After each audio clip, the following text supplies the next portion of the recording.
Hello and welcome to another episode of the To Baldly Go podcast, and thank you for joining me on my mission to explore strange new worlds, to seek out new life and new civilizations, to baldly go where so many have gone before. My name is Aaron, and I am traversing the galaxy, experiencing all that Star Trek has to offer for the first time, then discussing with my wife Abbie and our friend Nate. This week, we're back to the movies with Star Trek III: The Search for Spock. Now, let's head back to Genesis. Glad to hear. Glad I didn't have to watch any of the animated series this week. It's not amazing. That was nice. Was this I'm a breath of fresh air compared to anything we've watched Uh, for the last 2 weeks?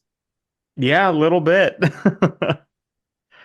Yeah, Yeah, yeah. I So we should just get positively giddy. into what? I was positively giddy. Uh, Yeah, we should just get into here. Star Trek III: The Search for Spock. Yeah, it was good. I liked it. I liked it too. Yeah. Again, I don't know if I'm jaded because we just got done watching 26 or however many episodes of some of the shittiest television I've watched in a long time.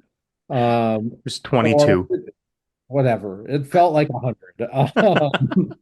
Or if it's more of a like, this movie's actually pretty good. I suspect it's a little column A, a little column B, but Yeah. um it's been a long time since I actually sat and watched this movie versus kind of having it on in the background while I was doing something else. And I forgot or didn't realize actually how good it is.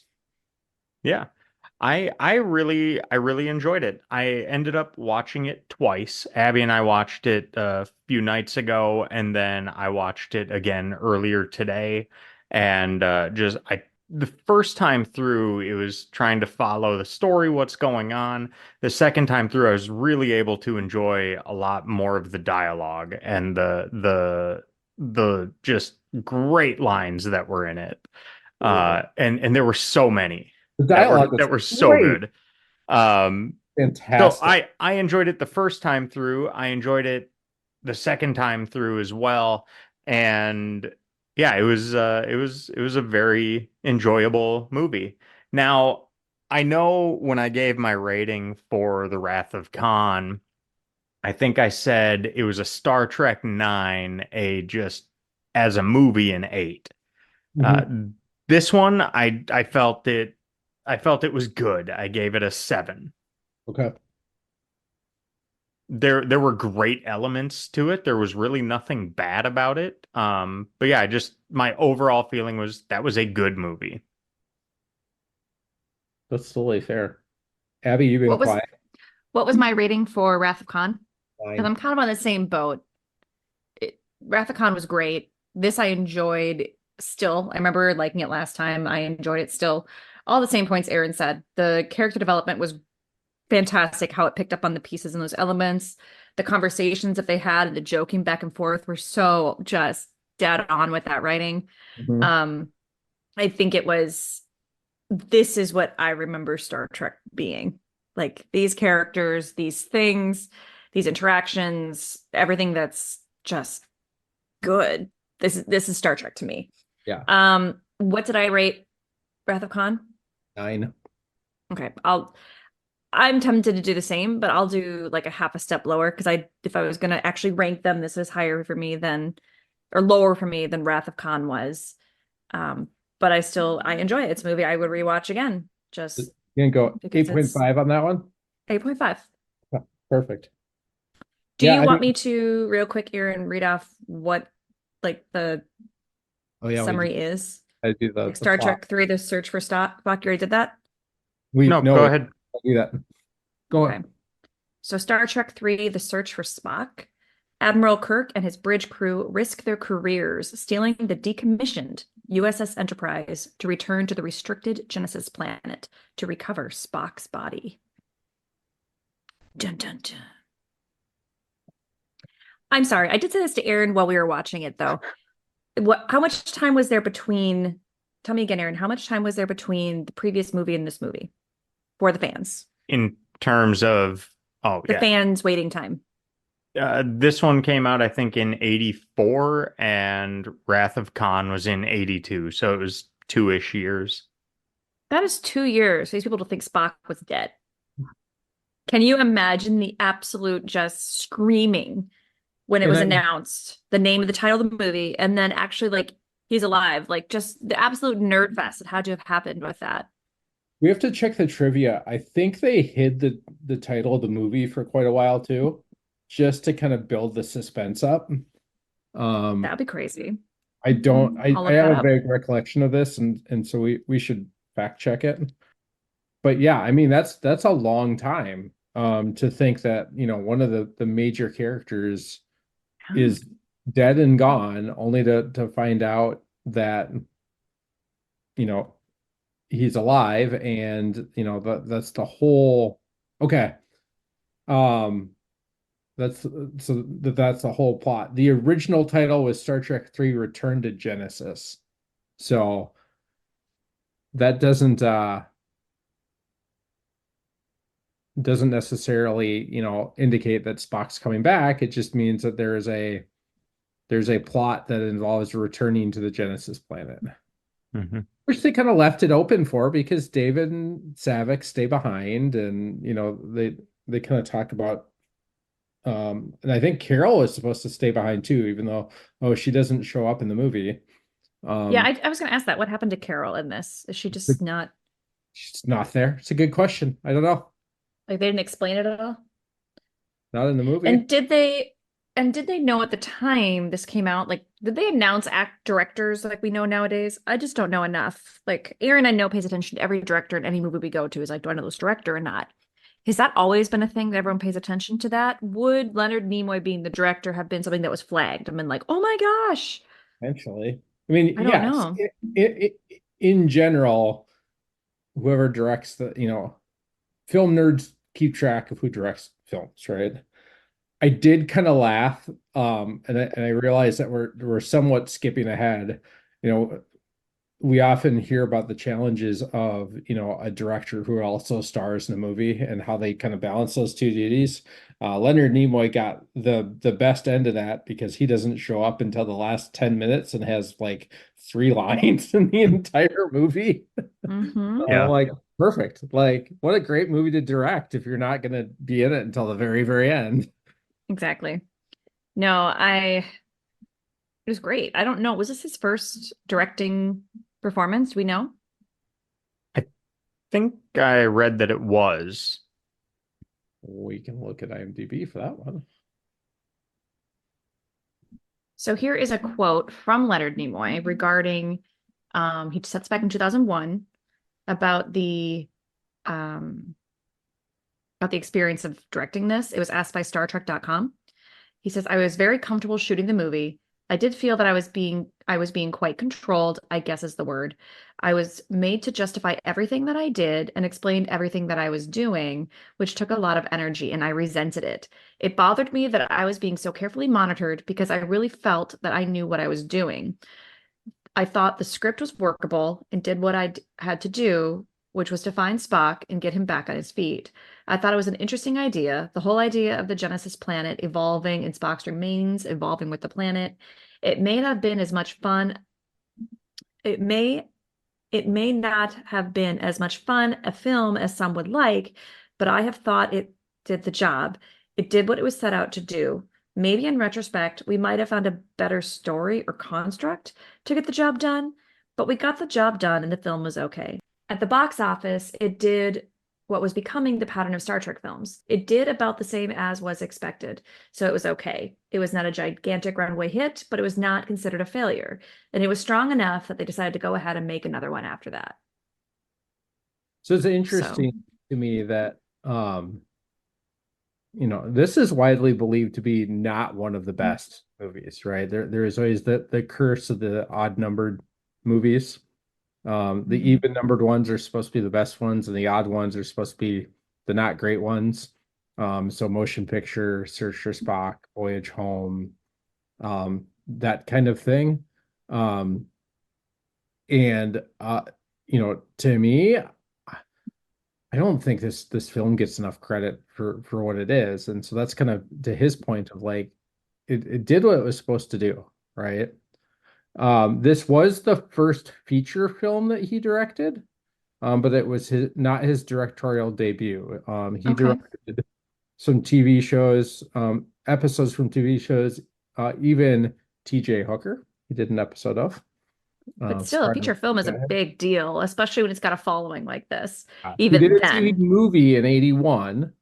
yeah. This is his first feature film that he directed. So I mean, that's a lot of confidence to put in someone, right? So, and he's coming off the tail of Star Trek 2, which had a $11.2 million budget and it grossed 78.9 million. So when this one finished the box office or finished being made, it was 16 million. So another, what, 5 million to make. And it actually only grossed 76.5. So it cost 5 more and brought in 2.4 less. So that's where they're saying it wasn't as successful. But I Sure. still think that's a pretty good profit margin. I don't know. I don't think it's anything to snub your nose at. There are parts of this movie that to me are choppy. I feel like it doesn't have the dramatic buildup that some of the previous things have had potentially. Think of the death of David, for example. It's so sudden. You're like, holy crap, this just happened. There was no buildup. There's no dramaticness to it. It's just he's dead. I was And so I was thinking about things like that. I was thinking about that part, and second time through, it still felt kind of off. Like it was a big scene, a big thing that happened. He basically sacrificed himself, and then it was so quick and just so, but not like shockingly quick. It wasn't a crazy shock to see it happen. It just did, and it was kind of like, okay, I guess that just happened. And It's then almost like they wanted Savik was so matter of fact, Admiral, David is dead. And it was just like, oh, okay. But then I even thought Kirk's reaction to it just something just didn't quite feel right with it. And I think what may have been what may have kind of caused that to feel a little off is that I don't think there was any music at that point. I So think you're right. it was just the fight, the line, and then Kirk collapsing and then shouting, "You Klingon bastards." And like it wasn't a bad scene, but it just felt like something was missing that it just didn't I didn't feel it carried the weight that I thought it should. I will agree on parts and disagree on other parts. I think you're right. The actual death scene itself is lacks some depth and some emotional impact to it. I actually really appreciated um the the reaction to it, like Kirk's Mhm. reaction to the news and kind of how that played out. Um, to a certain extent, I wonder if they rushed that scene to get to the reaction, to get to the emotional impact of it. Yeah. Um, and I think, I mean, to not have music, I wonder if that actually makes it more impactful rather than less, right? Because you have to sit Yeah. with the dialogue. You don't necessarily get the orchestral thing that kind of sits behind it. You get the like in the moment of, this huge and sudden amount of grief as Yeah. he just kind of loses it. And frankly, all three of us on this podcast are parents. I don't know that our reactions would be much different in the same situation, right? I mean, you're going to struggle for words. You're going I to, Yeah. don't I don't disagree with you on that. I think there's a gap between that part of it though. 3 seconds in a movie are a long time or is a long time. And yep, so I think now that you point that out, Aaron, that makes complete sense because it's a slow time that he's picking the person, he's going to knife, It's a slow reaction. So you kind of hear awkward noises like feet shuffling and things like that, where even if they had had movies before and after that pivotal moment kind of thing, but I see it now he says that there was a lot of delay with nothing happening and no dialogue And then to boom. cover it. And then boom, it happened, and then I'm- just the dialogue. I'm So it with does you kind of there. seem choppy for that reason. That's probably what I was saying as well, Yeah. but I didn't know how to articulate that or figure out why it felt weird. It just didn't feel good. Does that make sense? Yep. Like it should have been more dramatic, and for some reason, the only thing that was dramatic was Kirk's reaction, not the actual death. And I loved Kirk. I Kirk's think reaction was good. I was just trying to think through like what could I make note of in that scene, and I noted there's no music. I don't know what kind of music would have been great or would have fit, but just noted there wasn't any. And then I don't know if it's also in part the disconnect between Kirstie Alley being Saavik at the end of Wrath of Khan with a tear versus this cold, the actual he is dead. And Yep. that takes me out of it a bit. Just it the new actress didn't bother me. I didn't have any issue with that, but just the again, just speculating of what maybe caused me to feel there was something just missing in that scene that took me out of it. It was I how would I say this? I feels almost like felt more for this one, for this death, than I did like spoiler for the third Matrix movie when Trinity died in the third Matrix. Yep. There was a girl sitting near me who was like bawling her eyes out, and I was just like, who cares? Like I want to care about this, but who cares? So I felt more for David's death in this one, but there was the still entire just crew of something the missing. Excelsior is gone. At this point, the entire Excelsior is blown up. No, that was the Grissom. The Grissom. Yes. The entire crew of the Grissom has been blown up. And potentially Mama Marcus is on there. I think we can assume she wasn't, because if she was, I think they would have addressed that. They, in the beginning of the movie, they said that David and Saavik stayed behind. They did not say Carol stayed behind.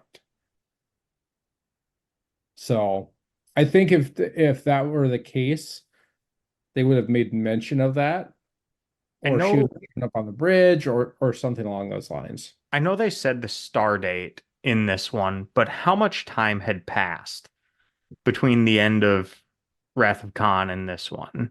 Not very much. The amount of time it took the Enterprise to limp back to Earth, right? Well, and stop at a space station on the way. Yeah, to drop people. They unloaded off. all the newbies. Yeah. But I think we're talking weeks at the most. Okay. I think it's safe to assume that Carol was on the Enterprise and got dropped off somewhere with the rest of the crew, right? I don't know if there's any trivia that addresses that, but that would be my guess. So let's say our favorite parts of this one, because there's a lot of like, I love this scene kind of moments on this one, that even though there's a lot I don't like, name a scene or name a part of it that you were like, this was done really well. I really appreciate it. It was so just enthralling. Man, I can go first. Yeah, go for it. I have ideas, but I need to narrow it down a little bit. I love how they introduced the fact of the Katra and McCoy without us knowing what was wrong with him. Mm-hmm. Like how he sounded like Spock. And was it a voice? It had to be a voiceover, right? By Leonard Nimoy? Or was it just him doing? Okay. But I love how they did that, have him sitting in the chair, and how Kirk was just pissed as he pulled him up at first. He's like, Bones, what's wrong with you? That whole thing. I love that moment. And how it was like just so intriguing. You're like, what is going on? Is he just an old man? Is he struggling here because of this loss? What's going on? I love the puzzle there. And then figuring out like, cool. I love that part of it. I love stupid stuff. I love when Kirk met. I love Uhura like telling the kid to get in the closet. That cracked me up. I laughed so hard at that. I'll meet you at the rendezvous. Don't worry about him. She's such And a then badass. I love I love everything her. she does. Love her. Everything she does. And even so, I love how they like circled that back at the end and she was at the rendezvous and he gave her a hug as he's carrying. I loved it. It was like, this is the Kirk I remember, not the kind of like, we're going to forget the episodes I disliked of the series. This is the Kirk I remember, where it's like, no, these are his people, you know?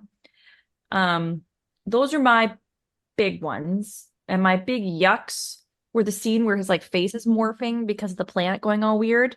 And Savek's eyes are doing this like backwards and forwards, like her eyes look like she's having a seizure watching it and like all crazy. That has always bothered me. Every time I watch it, just drives me bonkers. Did you like the Yeoman Rand-om sighting? Yeah, that was good. And the disappointment on her face when she saw the Enterprise float by of like, what have they done now? That subtle like shaking of her head. I think she was worried about him, but yeah, same concept. So I think the scene that sticks out, I really have three that kind of stick out for me. Okay. The first one that really comes to mind is towards the end of the movie, and it's really just like a singular line of dialogue that I never caught before in my, probably 6 or 8 times I've seen this movie at least over the years, which is they're back on Vulcan. They're on top of Mount Seleia. They're starting to begin the ceremony to take the Katra from McCoy and put it into Spock, and the closed captioning calls her a priestess. I don't remember what her name is, but kind of looks at Sarek and says, we haven't done this in 1,000 years. Do you think that this is a logical thing to do? And his response back to her was, my logic is uncertain where my son is concerned. And if that's not the most Vulcan way of saying, I love my son and I will do anything for him, I don't know what is. It is a perfect line of dialogue. It was perfectly written. Perfect. Absolutely. So that one really sticks out in my mind. The other part is really just the whole beginning of the movie.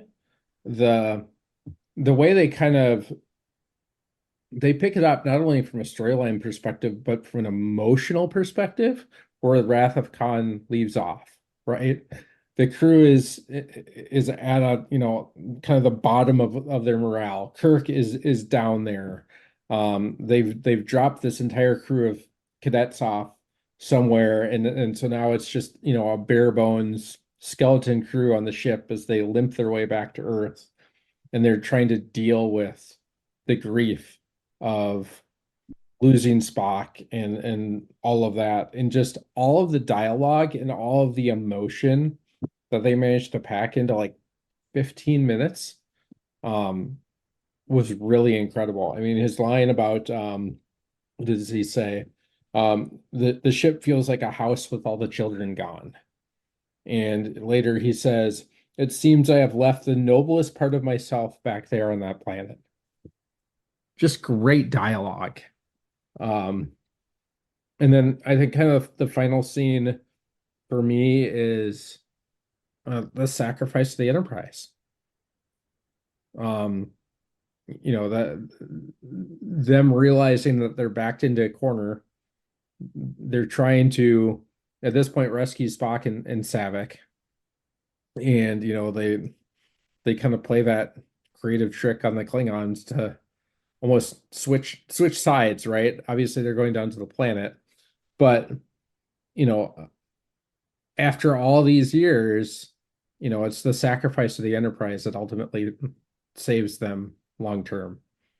And that's pretty powerful, right? They stand on that cliff area and watch the ship kind of enter the atmosphere.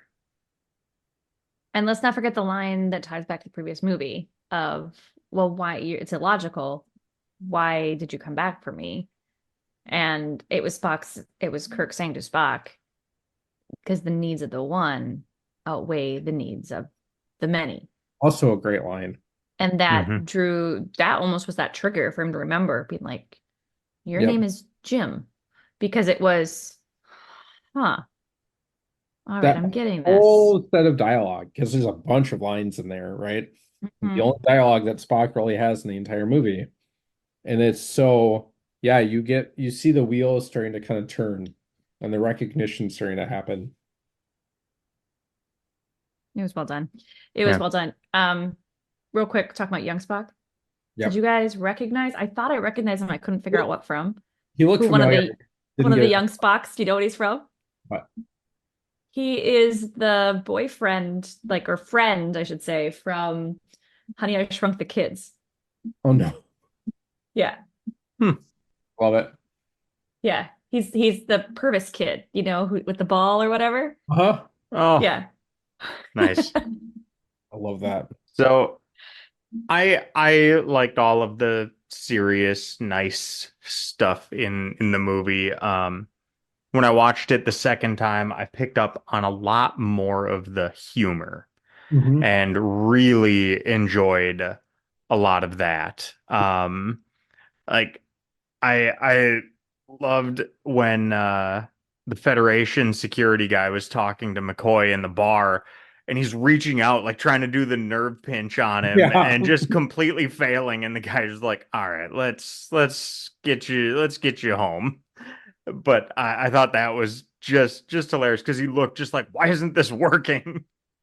And that was great. Then when Kirk visited him and held up the hand sign and said, "How many fingers am I holding up?" He said, "That's not damn funny." So hard. That was great. And then I think it was probably the same scene when Kirk explains that he's suffering from a Vulcan mind meld. And McCoy says, "That green-blooded son of a bitch, it's his revenge for all the arguments he lost." But It's think just you missed awesome. Another really great line from back when McCoy's in that bar before Federation security shows up, and he's talking to the guy, and he looks at me and says, "How can you be deaf with ears like that?" Just a very classic, dry, sarcastic McCoy lines that do not pull punches at all. Well, yeah, it was just great. But then at the end, he came back around, talking, I guess talking to Spock's body, basically saying like, "I don't think I can lose you again." So, and having that instead of the bickering and the banter and all of that, that was great. No, he still has the line at the end where he's like, "A hell of a time to ask," when they tell him that he might die to do it. Do you accept the risk? Yes, I accept the risk. Hell of a time to ask me that. Am I gonna say no now? Yeah. Yeah, and I mean even Kirk just talking shit to McCoy too. He's just like, "Well, that's what you get for missing meetings." Like, yeah, of course you don't know what's going on because you were a little you weren't here. Well, and then you've got the Kirk Scotty line when they're showing the Excelsior when they were pulling in, and they're like trans warp, and Scotty's like, "Yeah, and my grandma had wheels; she was a train." And Kirk's response was, "Hey, young minds, fresh ideas. Be tolerant, Mr. Scott." But it was just so funny. And Scotty's just like, "Okay, yeah." It's the ultimate. Which made it even better that he used that, he sabotaged them. That made it even better. Right. The more complex the plumbing, the easier it is to stop up the train. Right. And from one surgeon to another. And he handed him some of the parts. That was pretty great. Did you know who they considered to play the part of the Klingon? What's his name? Krug? Yeah. What's his name? I loved that it was Doc Brown. I know about that. Obviously awesome, but do you know who the alternative was to play? What's his name? What's his Krug? Krug? Why can't I find his name? Krug. They also never said in that, Kirk always refers to him as Klingon commander. They never actually introduce themselves to each other. And he even says at one point, "This is your opponent." Yeah. So Leonard Nimoy's first choice for the role was Edward James Olmos. Yeah. Mama. Who later, if anyone does not know, becomes the star of Battlestar Galactica, and that show would not be what it is, the remake at least, without Edward James Olmos. He's Admiral Adama. But It's amazing. But can you imagine him as Krug? I actually can't. And The studio heads are who said no. Because at the time he had only been well, this is whatever. Stand By Me, right? By a few years. Yeah. Well, it's because Back to the Future had been popular, so they wanted a popular Back to the actor to take Future it. wasn't out yet. They said it was because they just had to play it because it was the midst of laughs, whatever. But maybe I'm misreading the trivia on it. But I apologize. You're right. They had seen him in One Flew Over the Cuckoo's Nest and Lady in Red. Yeah, So this they'd was a seen him year in those two before things. Back to the Future. That was I apologize. They'd I seen miss. One Flew Over the Cuckoo's Nest. Says, has anyone seen One Flew Over the Cuckoo's Nest or Lady in Red? Knew that time Christopher Lloyd knows his way around a dramatic role. Okay. And then it was poorly worded on this article because it says the Back to the Future actor was tapped to play Krug. Got it. It's been a long time since I've seen One Flew Over the Cuckoo's Nest. I had forgotten that he was in that. And he was actually on Great Taxi movie. at the time too. I mean, that's the role that really made him famous. Like, You played Reverend Jim on the comedy series Taxi. yeah, before he got Back to the Future, he was basically a household name because of that TV show. So, did anyone love the fact they had tribbles at the bar where Nimoy was? that made me laugh. Or where the doctor was? Yeah. Yeah. I thought the Klingons were really interesting in this one. And seeing it the second time, some of it maybe got put into a little bit of perspective because first we had the dog from The Enemy Within was back and it looked angrier than ever. But I had made note at first that the Klingons or Krug, yeah, in particular seemed cruel for the sake of being cruel. Yeah. But then watching it this time, or watching it the second time, they a little bit John Wicked him because they killed his dog. I mean, that's fair. And then he was like, all right, it's going down. Yeah. But yeah, when Kirk said send the Vulcan too, and he was just like, no. And said, why? And he said, because you wish it. Yeah. Like just cruelty for cruelty's sake. Yeah. And I mean, even then, just the anger and the hatred, like Kirk tried to save him in the end. They were fighting, and he was just like, all right, give me your hand. And he was just like, I'm gonna trip you and I'm gonna throw you in there. And then Kirk was just like, okay, game on. I'm gonna kick you in the face. Yeah. And then kick you about 1.5 miles away. But I mean, it's a hell of a kick, right? Yeah, it was. Yeah, 45-degree angle all the way down. But I thought it was yeah, the Krug character was really I thought compelling villain in it because on one side he was worried about the Klingon like well-being and survival. So he was doing something basically against the law to go in and get this technology and knowing full well what he was doing, and then went from that to like, yeah, just that immense cruelty, that immense hatred, and then lost his entire crew and everything, and just except for the one that Kirk refused to kill. Yep. Fine, I'll kill you later. But you were gonna kill me. I lied. Yeah. Also, great lines. How he said that. Great lines. Yep. So Kirk. Like, fine, we'll deal with you later. Yeah, I almost felt at points like what was it? I almost felt at points like Kirk in the movies seems to be Extra-Kirk. Like Kirk from the TV series, but more. I could totally see that, but that's also kind of what I love about the movies. I think that's why I think of the movies as Kirk. Like, he doesn't annoy me. He's not this horrible person. He's good. He's clever. He's all the hero traits you want.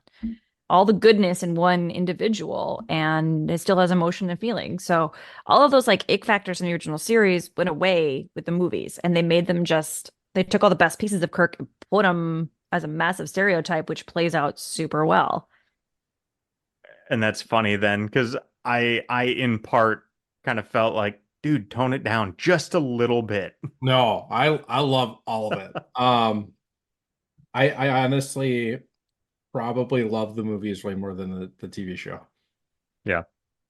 Just Probably. You have to like quantify with a probably on there. Yeah, that's fair. I challenge anyone. I really want to know if anyone actually enjoys this original series more than they enjoy the original series movies. Well, I think Aaron's kind of throwing down that gauntlet of He's a noob. He doesn't know what he's talking about. He's a noob. Not exactly. We'll see by the end trick. of 6 how he feels movies versus TV show. Yeah. That's fair. I remember some of them getting kind of like, "Meh." But these first few are great. I mean, 4 is great. I love 4. Not to spoil anything, but so some things I'm a bit curious about, and maybe I missed it, but did they ever explain like what happened to Spock's body? Because Spock, the old guy, was sent down in that tube, and then they had some microbes that turned into stuff, and he somehow turned into a child, but his robes were left behind. Do they explain that, or is it just like there's a ton of weird shit happening on this planet, and that kind of covers everything? They said something about it. It's like he soft his robes were and then perfectly folded, and his body as grown Spock was he aged. non-existent. So he started baby again, and he aged out. And then when he got old enough, he got out and left his robes in there, and he kept aging with the planet because he was evolving with the planet as the planet evolved. Yep. Which is why those like worm things got even bigger later on, as he did. So now is that just what happens with Vulcans then? Because no, Sarek his cellular structure was reset as he like his cells were regenerated. Fresh new Spock started. At least my thought is baby Spock, cell Spock, baby Spock, toddler Spock, middle school Spock got up, got his ass out of there, left his robes. But what happened to grown old guy Spock? Just shrunk down? The Genesis device resequenced everything. Yeah. Okay. I don't think they do a great job of explaining it, but that's the implication. It was and clearly I got that, okay, this is now boy Spock, slightly older boy Spock, adolescent Spock, but it was just kind of like, okay, so there was just Spock. a bit of a body of Spock. That's why you don't see dead Spock anywhere, because the boy right, but how he turned from fully grown man Spock into little kid Spock is where there's a bit of a disconnect. David said something about it, though, about how he landed during a certain type of the cycle within the Genesis project, and he reconstructed him or something. I'll try to find the quote for it. Hold on. Yeah. I figure there's an explanation, but 2 times through it, it wasn't entirely clear. That's fair. Which is fine. Didn't really take away from the movie. I still thought it was a very good movie. And I did think it was interesting, and maybe some of it like is somewhat explained, because Sarek was telling Kirk, like, how could you send him down to that planet? You basically condemned him for eternity by doing so, instead of doing this apparently known Vulcan thing that hadn't been done in 1,000 years. Right. We find out later. Yeah. So Savick says it's Dr. Marcus's opinion that the Genesis effect has some way regenerated Captain Spock. Okay. Yeah. So, I mean, it might be a little bit hand wavy, but I think there's a shell of a explanation there. Yeah. Yeah. He said it's the Genesis wave. So Yeah. That's an earlier line when they're talking to Spock. Sabat goes, "I am Vulcan. Can you speak?" David says, "The Genesis wave. His cells could have been regenerated." I mean, would you like us to explain how the Genesis wave works as well, and the mechanics and the science behind that, Aaron? Damn. Well, yeah, now I'm going to ask what the transwarp drive is, because that seems like something different and presumably faster. But because they made a point to say transwarp drive, so I'm not sure what exactly that means or does. So it I'm did. sorry. Would you like me to explain the Genesis to you again? To fully understand the events of which I report, it is necessary to review the theoretical data on the Genesis device as developed by Doctors Carol Marcus and David Marcus. Genesis, simply put, is life from lifelessness. It is the intention to introduce the Genesis device into a pre-selected area of a lifeless space body, a moon, or other dead form. The device, when delivered, will instantaneously cause the Genesis effect. What more do you need to know? Instantaneously creates the Genesis effect. I don't think you need more information than that. By the way, I'm going to tie back to what you just read off for a second. I'm going to completely cut off Aaron. 'Cause I was trying to figure out why Carol Marcus wasn't in it, if I could figure it out.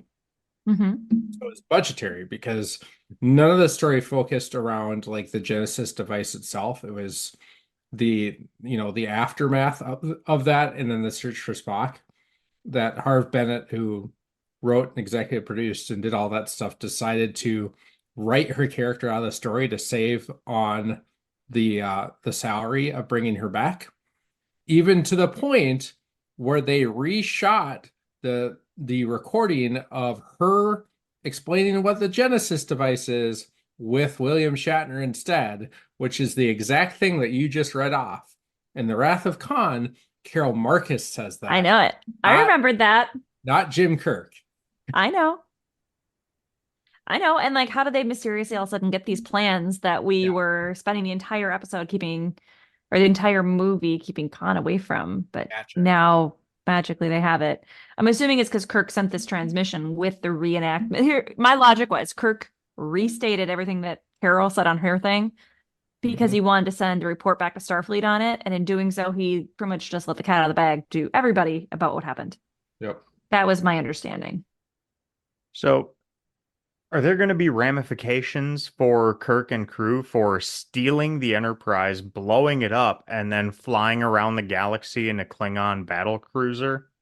Well, you'll have to find that out next week when we watch Star Trek IV, The Voyage Home. Amen. Speaking of Star Trek IV, The Voyage Home, I did watch the trailer for it.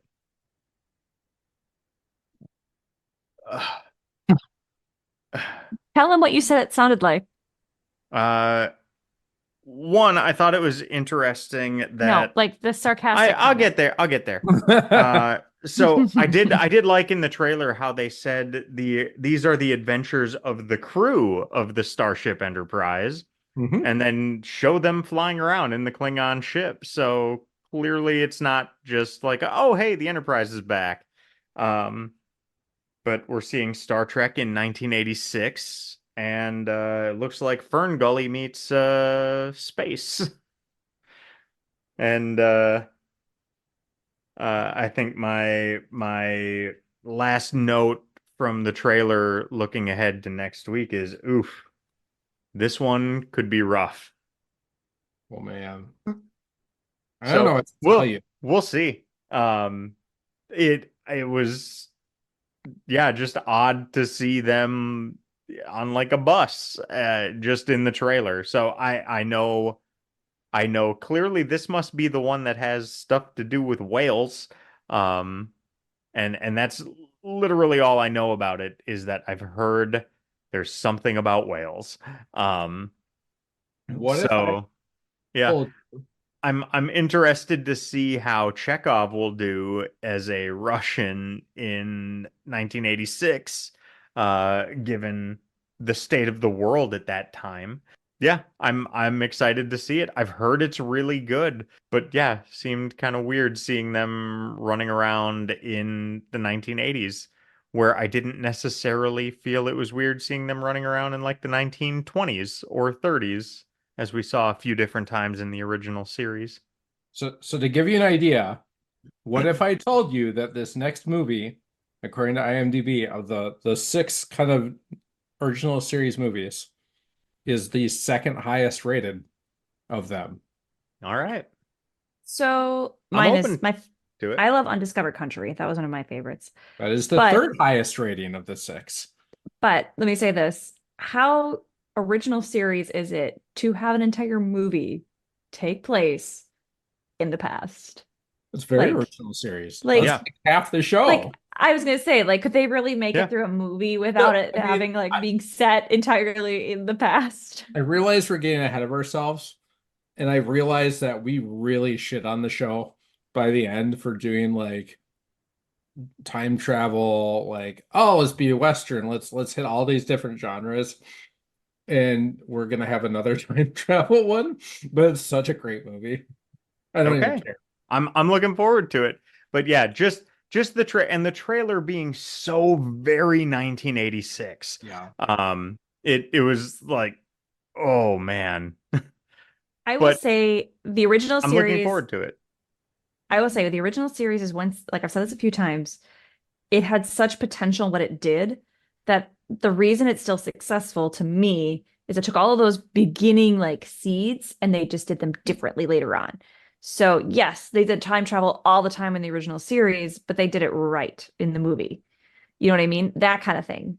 Same kind of, we talked about some of the episodes turning into different themes and different series, that kind of stuff. I think this beats exactly to that, where it's they did time travel, they did crappy jobs at it all and over, but in the movie somehow had- they brought the humor to it. They brought the reason. It's not just random, it was deliberate, or XYZ getting ahead of ourselves, but it speaks to, for me, why there's still watchability of the show, even though we had, like you said, we shit on the show a lot, especially by season 3. So you forget all the shitty season 3 shit because you're happy with the seeds growing.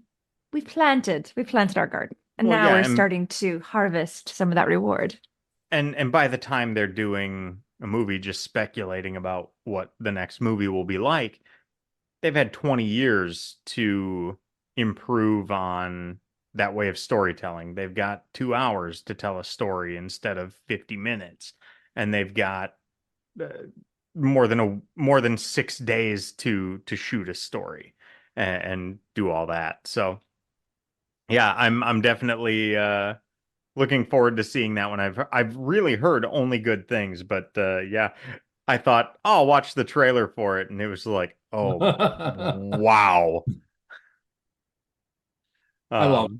I don't but even yeah, know. I mean, it's such a great movie. I'm so excited to watch that because it's such a high note as we then transition into next gen afterwards that I'm Yeah. also just ridiculously excited for. Ugh, but So- then Deep Space Nine.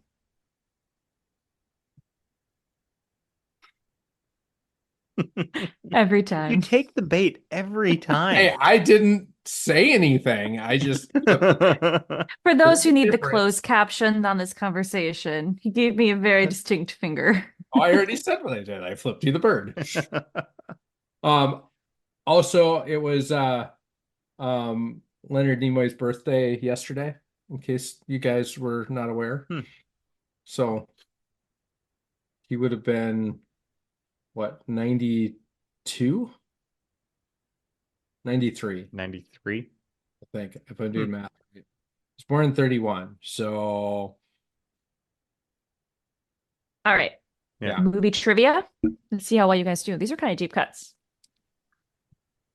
All right, ready? mhm. Krug. Oh, side note. Did you notice they use Kapla? Like, we got to hear, like, language up. we started to see that syntax happening. Actually, in some that of brings back a Klingon. point that I was going to make earlier when we got sidetracked. Aaron, you talked about him being kind of cruel.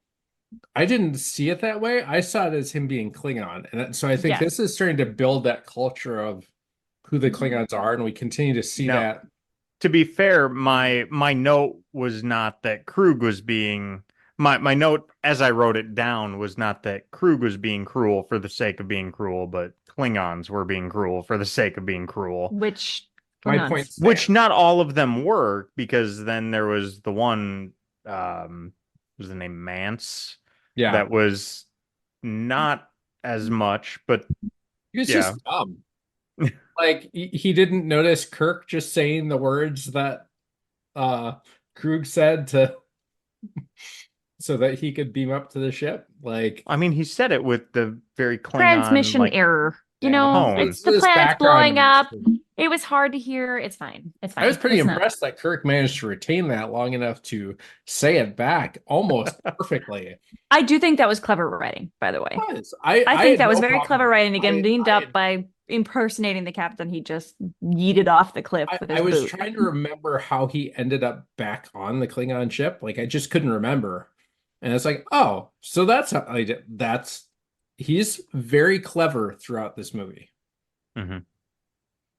Yeah. All right, ready? Yep. All right. Krug orders his gunner to target a specific area of the Federation starship orbiting the Genesis planet. Which area? Engines. There you go. All right. This is the buzzer. You got to buzz in. Say your name first. You got it. Okay. Aaron's got 1 point. In which category is Leonard Nimoy noted in the film's opening credits? Director. You got to say your name first, but yes. Name Aaron. director. Dr. David Marcus admits to Lieutenant Savick that Genesis is a failure because of a certain component used Aaron, in its Protomatter. makeup. Apparently, protomatter is a highly unstable substance. The Genesis planet winds up blowing up. I like that. He cheated after he gave Kirk a whole bunch of shit for cheating this movie. What's the name of the But didn't admiral? they say like father, like son? Yeah. What's the name of the admiral who informs Kirk and company that the Enterprise will be retired from duty? I didn't pick up on his name. Forget his name. I can picture him. Does that help? Played by Robert Hooks. Yeah, I can picture him. I just don't know his name. Yeah. Morrow. Yeah, was never going to get there. Kirk attempts to taunt Krug by making light of the fact that almost all of Krug's crew were killed when Kirk destroyed the Enterprise. Finish his line. Sorry about your men, but as we say on Earth, Nate, c'est la vie. say la vie. What is the name of the science vessel in which Lieutenant Savick and Dr. Aaron. David Marcus? USS Grissom. That's right. Didn't we just have this? Kirk and Krug Nope. engage in hand-to-hand combat as the Genesis planet falls apart around them. What is the last word that Krug hears as Kirk kicks him in the face off the precipice and into the lava stream to his death far below?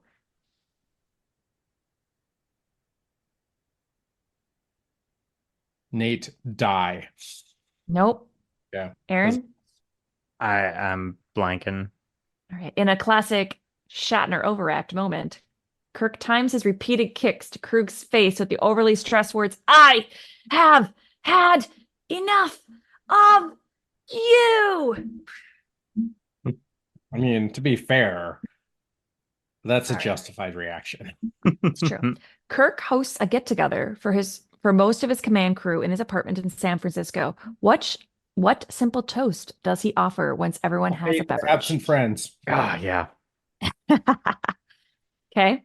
After Kirk kills Krug, he and Spock beam up to the Klingon bird of prey. How many Klingons are left on board the ship at this point? Aaron, one. I got Nate it. had it.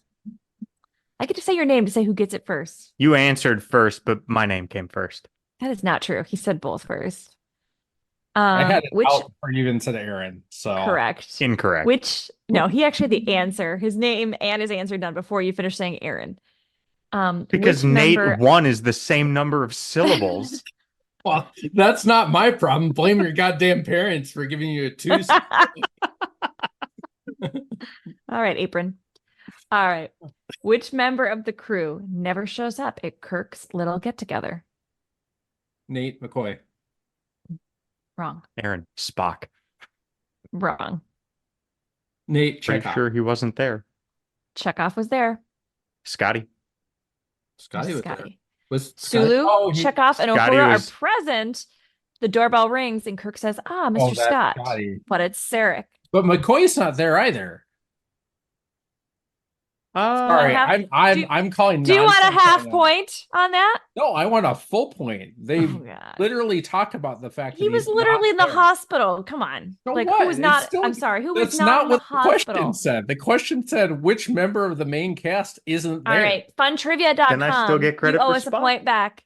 Yes. You know what? F this. I Aaron gets credit for Spock. I get credit for McCoy, and get double credit because I Abbie said gives Scotty. both of you the finger for being babies.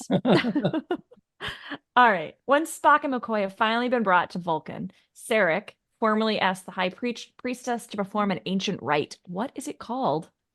God damn it. Starts That's not with what it's K. called. No, it doesn't. Oh, it's the refusion I'm so close. I don't know what it is, No. but Baltorpan. well, but then he says it in English, and it's like refusion or something like that. Sarek informs Kirk and Spock. Excuse me. Sarek informs Kirk that Spock was trained to pass on his spiritual intellect, his spirit, to another he suspected. Back up. True. Sarek informs Say your name first, it doesn't count. Aaron, true.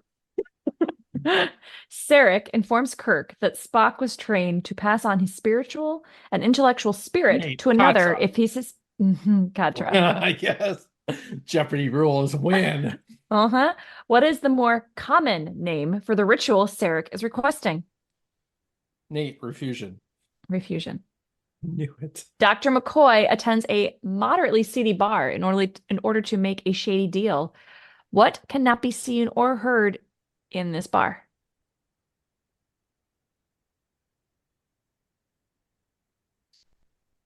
I'll give you a hint. We got 3D vector graphics of the video game with biplanes shooting at each other. We've got tribbles. We've got Orion dance girls. And we've got this cheesy synthetic music. And what's the question? Which one is not actually the bar? Which one's fake? It's two truths and a lie, I think, is how this question is trying Nate to go. and the Orion dancers. Correct. I don't remember. I was going to say Buster Bluth because he was a Milford student. Nate's literally spitting out his beer right now on his computer. Sparkling water. But yes. What is the name of the high priestess of Vulcan? Starts with a T. It does. Like every Vulcan name. T'Pau. Talar. Yeah. Close. Just before the end credits roll, the title appears. What does it say? Nate, the adventure continues. Nate. You what is with Aaron calling his I'm name? sorry. And you're like halfway through the answer. I'm sorry. I think it was 3 and the seconds adventure later. continues, not the adventure continues. What is the name of the commanding officer on the USS Excelsior? I knew the Grissom. I don't remember Excelsior. I don't know. Styles. Captain Styles was played by James B. Sicking of Hill Street Blues and Doogie Howser, MD. Yep. Liz's dad and Doogie Howser. What'd you guys think? It was good. You got more? Or we go with those. I'm good with more. Yeah. Whatever. Okay, this is a who said what? Oh boy. It's his revenge for all the arguments he lost. Aaron McCoy. Good job. The more they overthink the plumbing, the easier it is to stop Nate, the drain. Scotty. Nate. What is it? Scotty. I hear he's fruity as a nutcake. Oh, I don't remember that line. Seems vaguely politically incorrect. But it is the 80s, so they could get away with stuff like that. Any guesses? Nope. It was said to a security guard. Sulu? No. Oh, Admiral Kirk. Line is Kirk, wasn't it? It was Kirk. He's talking to the security guard, trying to get in there. Now I remember the security guard was enough to jog my memory. Who says to expect one to order poison in a bar is not logical? Nate McCoy. It's a trick question. Sneaky. It seems I have left the most notable part of myself back Nate there Kirk. on that newborn planet. Kirk. Kirk, I must have your thoughts. May I join your mind? Aaron, Did Nate say his name he Yeah. did not. first? I did. I said Nate Sarek. Wait till I answer your name before you give the You're answer. changing the rules mid-flight. Because we can't hear No, you. she's enforcing the rules mid-game. I'm gonna get real close to the microphone. Can you hear me now? Ooh, no. Damn it. What is the message that the system shows when it fails on the USS Excelsior when they're on the bridge? I'm sorry, what was the question? When the USS Excelsior is surprised to learn that its transwarp drive isn't working, what is the message that pops up in the system failure? I don't know. Did I you just say muted your Nate. name, Nate? Oh, you sound like an idiot. I always see was looking you off. I thought you were messaging him. I know what it separately. is. Can I answer? Or at least I Yeah. think Yes, Aaron cheated. Good morning, Captain. Ah, yes.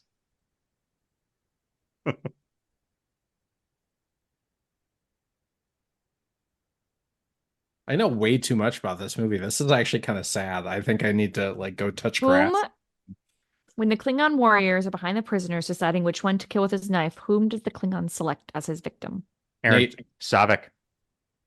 I thought we were waiting until Abbie called on us. What the Yes, hell is going you on? I were. played by So Nate's Nate- rules. Nate gets that point. Nate, what is the answer? Oh, bullshit. I was so clearly ahead of him.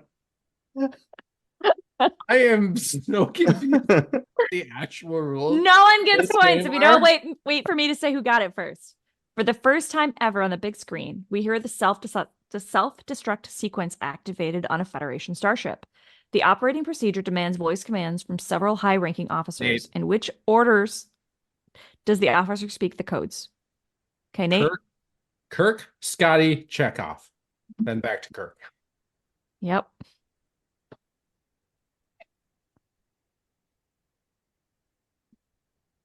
Is this a good time to point out that I was the captain of the quiz ball team in high school, and this is literally how we used to play this game? Is guess what the question actually is before they finish reading it?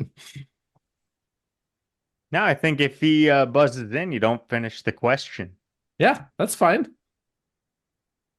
Those I'm are trying to fair rules. find- If I buzz in, she stops and I answer. That's okay. That's fair. Trying to look for a new one. Ooh, okay. In Vulcan culture, it's customary for men to identify themselves not only by name, but as the son of their fathers. Sarek, for example, refers to himself as son of Skan. When McCoy introduces himself to the High Priestess, he follows Aaron. suit. Son of Yes? David. There you go. I'm just trying to remember what it was. Nice job. More? Yeah.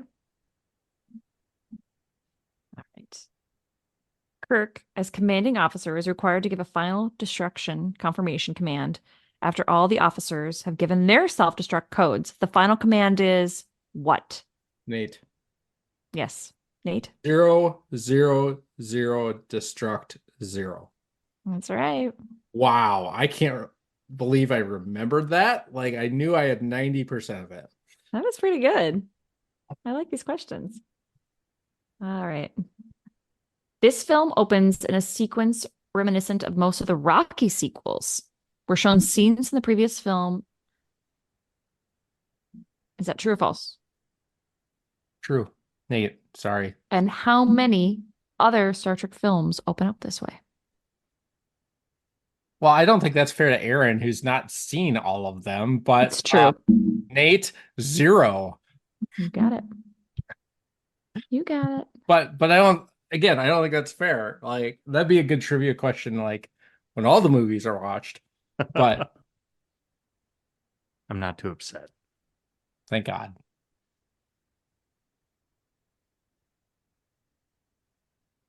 What is the Great Experiment? Nate, Yes. Genesis. Nope. What is the great experiment as they pull into space dock?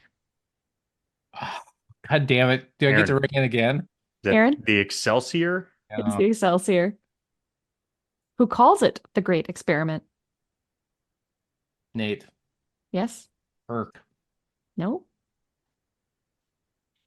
Aaron? Yeah. Scotty? Mm-hmm. Zulu, isn't it? It's Scotty. Is it? Yeah. Supposedly, according to this. We'll see if I don't know if it's right or not.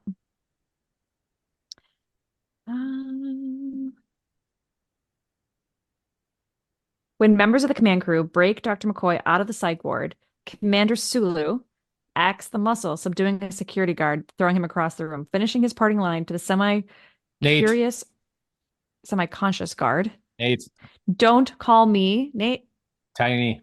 Tiny. You could have stopped. I was just going to say, don't call me Tiny. Like, I was there. Once McCoy has been liberated, Kirk informs Chekhov via communicator. But since he doesn't want to mention Genesis Planet over the open channel, he uses a code to explain the mission is proceeding as planned. Nate. So what is it? The Kobayashi Maru has set sail. For? I think that's just the line. Am I missing something? You're missing it. Aaron, can you finish the line? Nope. That actually, you only just asked the question. Finish Kirk's coded line to Chekhov. The Kobayashi Maru has set sail for the Promised Land. The Promised Land. Dang it. I don't know if I can get a point for that. Not that I think anyone's keeping track of what the actual points are at this point. Commander Natoya Uhuru plays an integral part in Kirk's plan. She's gotten herself assigned to an unimportant transporter post. She shares the post with an annoying, condescending lieutenant, whom she pulls Aaron. the phaser on. Mr. Adventure? Mr. Adventure. What Love is his it. name? That's amazing. I think that's all I got on this one, unless you want me to find more somewhere else. I think that's good. Yeah. That was Those are fun. good. I like that. That was fun. I think Aaron and I were pretty evenly matched for that one. I Okay, think but you you cheated a lot, so Nate. Blah, blah, blah, blah, blah. Yeah, well, What's the again, question? doesn't Space. What's the answer? I don't give a shit what the question is. That was fun though. I like that. Yeah, I Um, like that a lot. You Yeah. should find some of those for next week for Star Trek 4, because I think we'll have another rousing discussion. This is why I like we talked about combining these Yeah. into one episode. Bad idea. There's too much to talk about. So Oh, yeah. I think that probably is about good to wrap up though. Search for Spock. It was a good movie. I really enjoyed it. I liked it. Yeah, I picked up on more the second time watching. I loved the dialogue in it. The story was good. It was one of those where, like, second time through watching it, I was surprised at how little time was left at certain points. Like, oh wow, we're already this far. There's only 40 minutes left, or there's only 20 minutes left, and there was a lot that happened in a relatively short amount of time. It was well paced. It was good. Yeah, very very enjoyable. And I don't know a ton about I've heard that rumor before that the odd numbered movies are less well received than the even numbered movies, and obviously so far I've got the first one being okay, the Wrath of Khan being just Star Trek 9, and this one What's still 5? felt it was really good. the 5 is Country? no, that's 6. 5 is Aaron, The Final Frontier. thank you. I don't know why that left me. Which one is that? Is that with The God movie. Cybok? Is Yeah, that with Cybok? I hated that one. such a terrible movie. It was so bad. Um, It's like that one, honest to God, is up there for me with the lizards. It's like just so out there with like what it's doing, and like the barrier. Anytime they pass a barrier that's unpassable, I don't like the movie or I'm show. looking forward to that movie simply because I think we're going to have a lot to talk about because it's so bad. So bad. Whereas we had a lot to talk about with this one because it was so good, and I think we're going to have a lot to talk about next week because it was so good. That one is going to be I don't think Aaron's going to like it. Horrific. Knowing Aaron, he does not like the hippie tree hugger movies at all. He's gonna have a hard time with that. Maybe it'll be good. That, and we're 90s babies. We grew up with that Seventh Heaven mom, so it's gonna be weird seeing her in an acting role that's not, Mama. I never watched Seventh Heaven growing up, by the way, so I have no history with that show, but I know she was probably because your parents were actually like pastors, not like fake TV pastors. No. To be fair, I did not become a preacher's kid until I was 23. So fine. My mom. Your mom was like to call a good influence, though, unlike the show, which was a really bad stereotype. For sure. Problematical, as Scotty would say. My mom was ordained 3 weeks after I graduated from college. It was a busy month. So, yeah, looking ahead, next week we've got Star Trek IV, The Voyage Home. And then I think we had discussed we'll do just the Encounter at Farpoint, since that's a two-parter to start season 1 of Next Generation. Well, there you go. I don't think I really have a whole lot to add to this one right now, so I think I'll keep this outro short and sweet. The one thing I will say here, since I have the audio file with timestamps, I absolutely beat Nate on the Saavik question by a whopping 5/100ths of a second. That may not seem like much, but as Nate and I are both avid Formula One fans, that's basically an eternity. Unfortunately, the stewards didn't care, and like whose line is it anyway, the points don't matter, and we didn't even keep score. Sure, he beat me on most of them, but I won that question. And with that victory, I think that's good enough for this episode. Like I said, short and sweet. If you're watching along with us, next time we will discuss Star Trek IV, The Voyage Home. As always, I want to thank you for spending your time listening to our conversations about Star Trek. If you enjoy what we're doing, please do us a favor and share with a friend. Also, leave us a rating and a review on your favorite podcast app. You can find us on X at Baldly Go Podcast and To Baldly Go Podcast on Facebook. You can also find me at aaronemery.net. For Abbie and Nate, this is Aaron reminding you to never give up, never surrender.